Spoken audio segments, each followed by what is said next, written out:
A special thank you to each of our subscribers who make this channel possible. Here's today's story. In a significant move to combat rising anti-Semitism, hate speech, and radicalization, the Albanese government has unveiled a 5-point plan aimed at protecting the Jewish community in Australia. This announcement comes in the wake of a tragic terror attack in Bondi that left 15 innocent lives lost, prompting leaders within the Jewish community to express cautious optimism about the new measures. Prime Minister Anthony Albanese, addressing the nation, stated that the legislative reforms are designed to target those who spread hate, division, and radicalization, emphasizing the need for increased penalties for hate speech. He acknowledged that more could have been done prior to the Bondi attack, a sentiment echoed by Jewish leaders who have long voiced concerns over rising anti-Semitism. David Ossip, president of the NSW Jewish Board of Deputies, welcomed the reforms but lamented that such actions should not have been prompted by tragedy.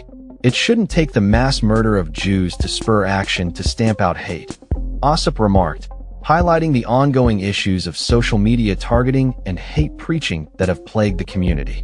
Daniel Aghian, president of the Executive Council of Australian Jewry, also expressed a cautious welcome, noting that many of the measures were not new.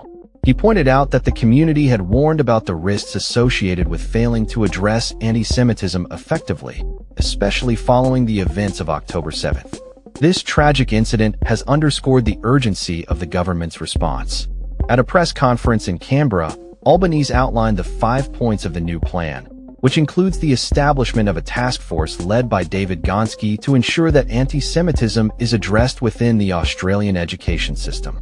The task force will work towards educating young Australians about the history and impact of anti-Semitism, aiming to foster a more inclusive society. Additionally, the government plans to provide new safety advice to curb online anti-Semitism and will continue to work through recommendations from a prior report on the issue. Home Affairs Minister Tony Burke emphasized that these legislative reforms would create new legal precedents in Australia, establishing offenses that have not existed before. For too long, there have been loopholes that allowed individuals to skirt around the law, Burke stated.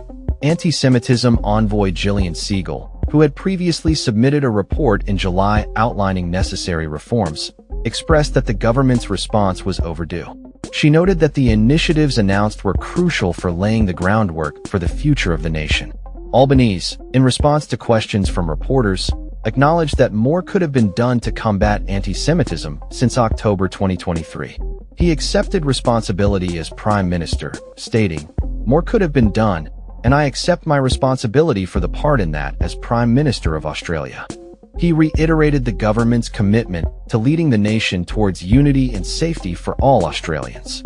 The announcement marks a pivotal moment in Australia's fight against hate speech and radicalization, with the government taking steps to ensure that such measures are not merely reactive, but part of an ongoing commitment to fostering a safe and inclusive environment for all communities. As the nation grapples with the aftermath of the Bondi attack, the hope remains that these reforms will serve as a catalyst for meaningful change and protection against hate in all its forms. That's all for this story. We upload videos every day covering many different subjects, so hit that subscribe button to stay informed. Thanks for watching.